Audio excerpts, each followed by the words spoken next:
Hello বন্ধুরা, আবার একটা নতুন ভিডিও নিয়ে চলে আসলাম, রান্নার ভিডিও। দেখো কাতলা মাছ রান্না করব জিরে আদা বাটা দিয়ে। দেখো কাতলা মাছটা ধুয়ে নুন মাখিয়ে নিয়েছি, পুরো টাটকা মাছটা।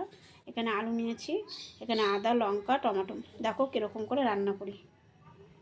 এই দেখো কড়াই বসিয়ে দিয়েছি, কড়াই গরম হয়ে গেছে, তেলটা দিয়ে দিলাম।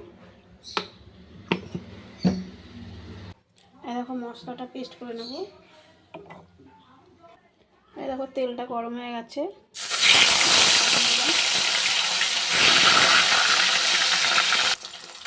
এই দেখো এক পিঠ মাছ ভাজা হয়ে গেছে।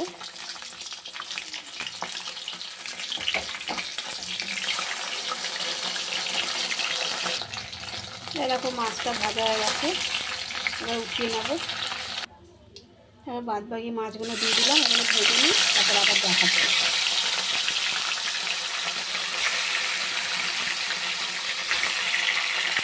এই দেখো বন্ধুরা, জিরাটা দিয়ে দিয়েছি, দেখাতে ভুলে গেছি।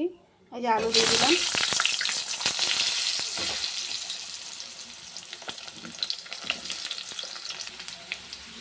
লবণ দিয়ে দিলাম, হলুদ দিয়ে দিলাম।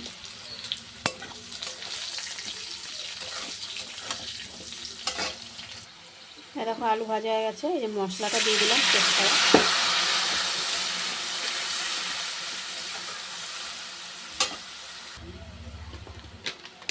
এই দেখো মশলা থেকে তেল বেরিয়ে গেছে, জিরের গুঁড়ো দিয়ে দিলাম,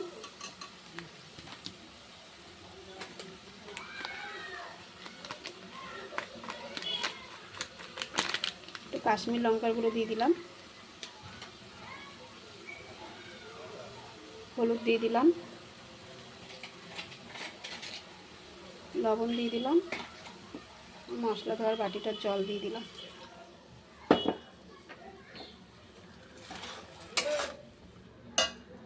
এই দেখো মশলাটা কষানো হয়ে গেছে, এখন জল দিয়ে দেবো।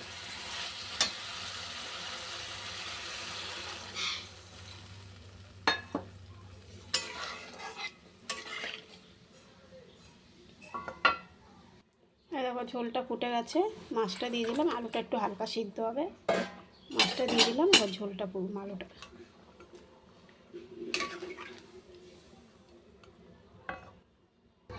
এই দেখো মাছের ঝোলটা হয়ে গেছে, একটুখানি চিনি দিয়ে দিলাম, এবার নামিয়ে দেবো মাছের ঝোলটা।